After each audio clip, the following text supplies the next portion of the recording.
Welcome back to 13C. Today we're going to take a look at the TruDot RDS from Meprolight.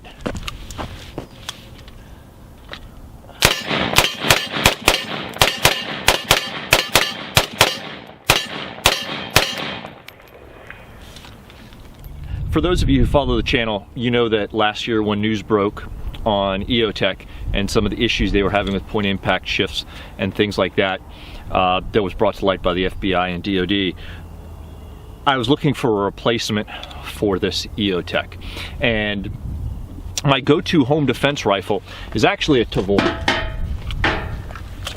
As many of you guys know, if you follow the channel, you've seen this before. This is an IWI Tavor. I've got a Manicore Arms arc light on it, as well as a Geisley Super Stopper trigger in here. It's a nice tight package, lets me work in the house, has a nice very bright light on it as well. If I was just using this in the house, this 300 lumen light on here is probably a little bit too much. However, out here on the hacienda, as you guys know, I have not just concerns of two-legged threats, but more likely four-legged threats.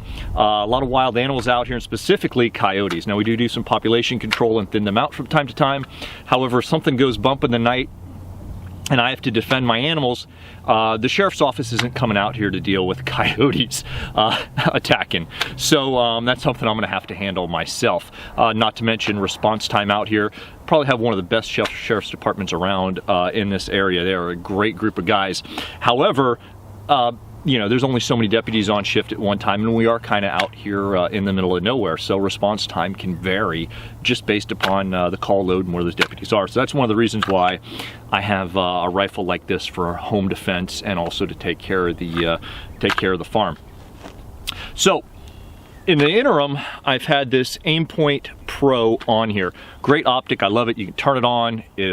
Thousands of hours worth of battery life on one battery, so you don't even have to worry about turning it off, which is nice. The only downside to this for me, for home defense purposes, is kind of that smaller field of view. Looking through a tunnel, it draws you in, and it's just not something that I am a huge fan of.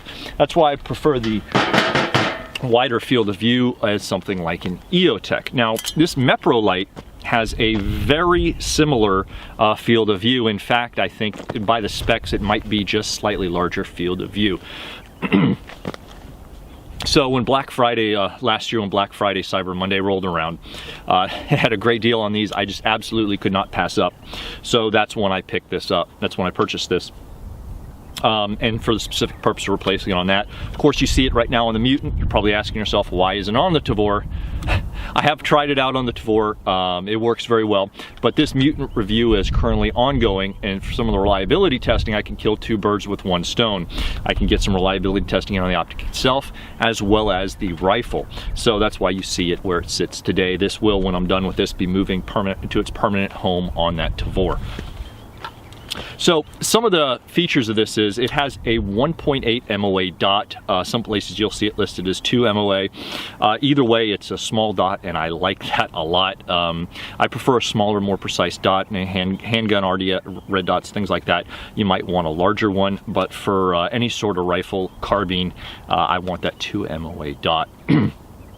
The only ding against it for CQB versus maybe, let's say, that famous Eotech optic is that you don't have that 65 MOA ring. For purposes out here, that ring is useless. However, really close, uptight in a house or something, that could actually be of some benefit. However, a little bit of training, a little bit of use, the single dot will do you just fine. Probably one of the other similarities would be they both come with a QD attachment for the rail, at least the model that I had there. That was, I believe, the Optics Planet Op Mod, perhaps, I believe. In any case, this is their standard TruDot RDS. So it features 5 levels of brightness, 0 being one of them. The lowest 4 would be their night vision sight, which is a big plus over this versus that XPS2. I never spent the extra money to buy the, and I'm happy now I didn't, but I never spent the extra money to have that night vision feature on that. And this is nice that this actually comes with it right out of the box. You don't have to pay extra money for it, which is nice. NVG2 and NVG3 compatible. The other 3 brightness features, one being the brightest, so when you click it from off, it automatically goes to brightest right away, which is nice, and I think that's actually a benefit over the aim point. Some of the aim points where you actually have to cycle all the way through to get to that brighter level. Hit it to 1, it's as bright as it'll be, which is more than bright enough even on a day like this where the sun's out and shining. You don't have any kind of washout or anything else. It's extremely bright, which I really like. The number 2 feature is going to kind of be your all-around usage, I would say, unless it's really, really super bright and you have a light background. And then number 3 would be, you know, for indoors or maybe indoors low light or outside low light. So those work very well also. One of the big differences on battery is this is rated by Meprolight for thousands of hours of use. On a single AA battery, which is awesome. This takes AA batteries, which is really cool. It also has an auto off feature. If there's no movement, anything detected, it will turn itself off, and then if it senses any movement, it will turn itself back on. So that's a nice feature to have as well. As opposed to that Eotech having about a 60-hour battery life. And to be quite honest with you, I don't think I ever got my XPS to run 60 hours on a battery. I think probably the best I had ever gotten out of a battery was about 30 hours. And it rates 60 hours, I think, technically on its highest. Yes, this is a review of this, but at the same time, I got a number of requests as to what I was replacing and wanting to know more and a kind of comparison review as well versus what I was transitioning from in this case. So that's what you're kind of seeing here in this review is both aspects of that, both a quick and dirty review on this as well as comparing it to what I was replacing it with. Other options on this, it has, or not options, but other features, it has fully coated lenses, of course. Since it has an LED, that's one of the reasons why you'll get those thousands of hours of battery life, as opposed to that Eotech, which is a laser. This is a fully sealed unit, and this kind of gets into something that's initially, this had a water resistance to 20 meters. Now, you won't find anything in the manuals today about that or anything else. Meprolight isn't advertising that as a feature, nor can I say anything in that regard to say that it is water resistant to 20 meters. However, when comparing this to the military model, they are virtually identical. Really the only difference you're going to run into there is that the military model, they test every single unit. So whereas on this one they would only test a unit, you know, a couple units per lot, let's say. So that testing isn't cheap. It isn't.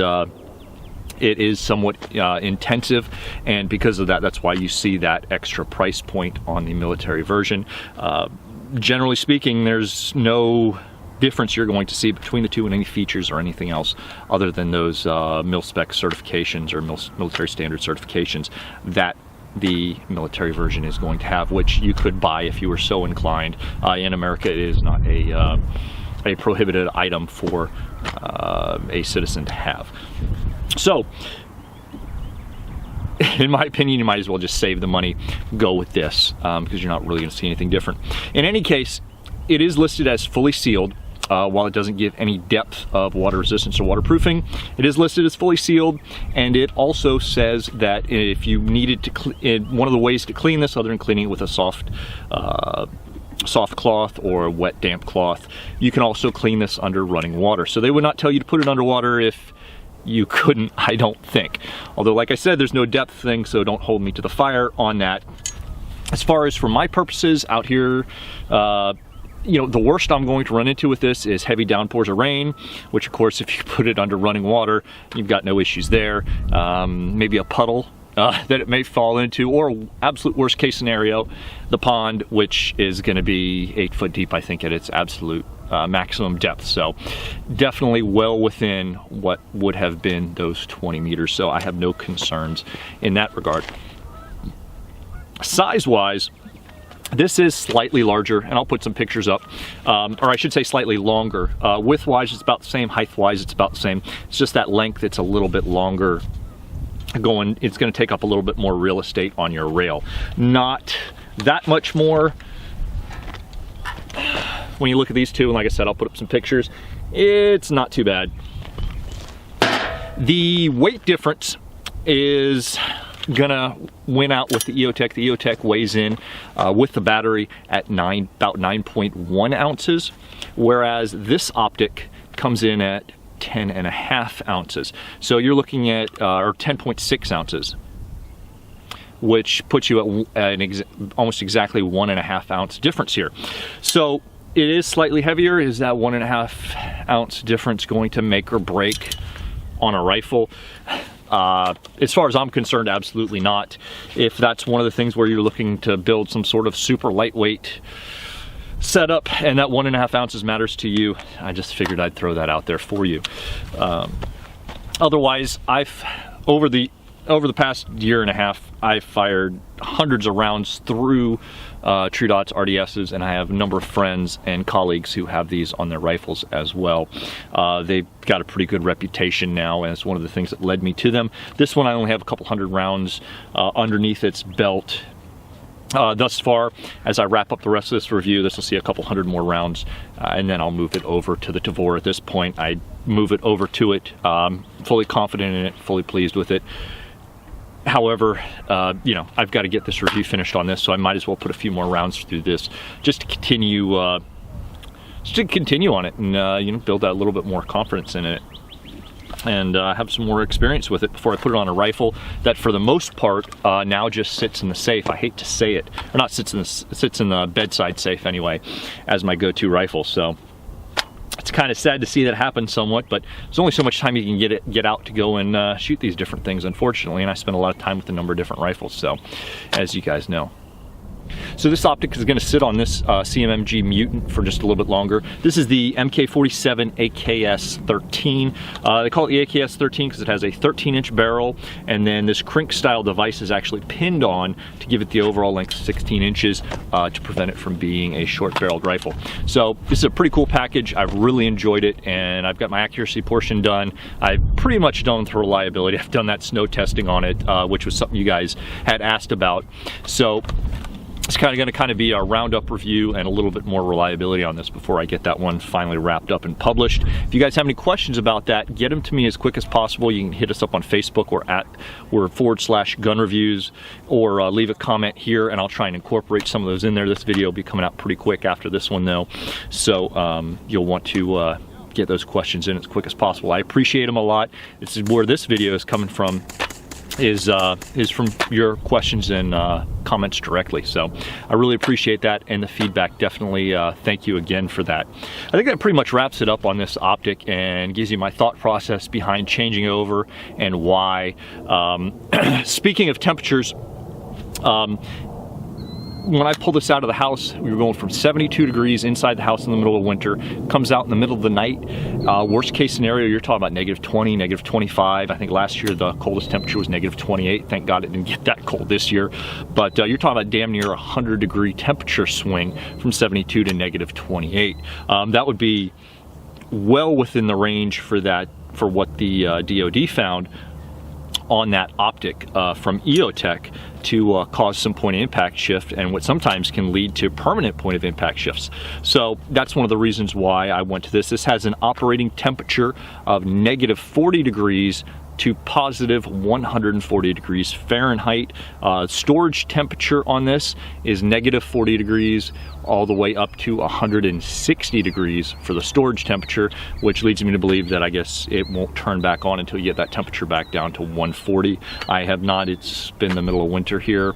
It's actually a gorgeous day, but as the wind picks up here and the sun starts dropping further in the horizon, it is starting to get cooler. It's just not conducive to trying to get this guy heated up too hot to see where I can get it to actually shut down. I really don't have a concern with that. Like I said, I have a number of friends and colleagues who have these on their rifles, and they haven't reported any issues as well.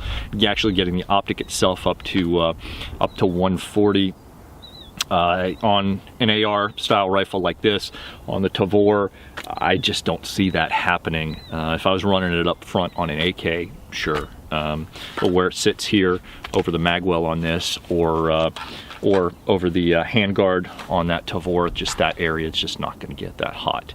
So that isn't a concern anyway. And of course I had the Eotech on there, which have in the past had some issues with overheating at even lower temperatures than that. So there we are. Any questions, please feel free to reach out to us. There'll be more information on this optic, some side-by-side pictures at 13cgunreviews.com. Again, we're Facebook/gunreviews, and of course Instagram. We have a lot of fun over there. We do a lot of behind-the-scenes stuff and some more personal stuff as well. You know, what am I having for dinner occasionally? You know, am I smoking ribs today? Something like that. So if you're interested in that sort of thing, we are at 13C Gun Reviews. You'll see a lot more like when we're at SHOT Show. I post a lot of pictures and videos directly to Instagram because it's so much easier than trying to put them up other places while I'm actually in the middle of things, trying to take time to do all that. It's just too time consuming when you're at these events. I'll be at the Big 3 coming up here very soon, which is going to be great. I'll be posting a lot to Instagram while we're at the Big 3. You won't be seeing a whole lot outside of Instagram, occasional maybe Facebook post until I get back, just because you wind up getting immersed in doing all these different things and taking time out for social media and other postings. It just doesn't fit with the way I cover things. I really want to see as much as I can while I'm there, as opposed to just putting out blurbs that really don't have a whole lot of content to them just to put something out. I would rather post a picture, it takes 15-20 seconds, done, and at least you guys get a little preview of what's going on. Also as a way for you guys to come along with me to some of these things, because I know before I started going to some of these events, I used to always love following and seeing what was going on. I'm digressing at this point. Thank you again, everyone. Have a great day, and stay tuned for this review, as well as a lot of other neat stuff we've got coming up here on the channel over the next couple of months.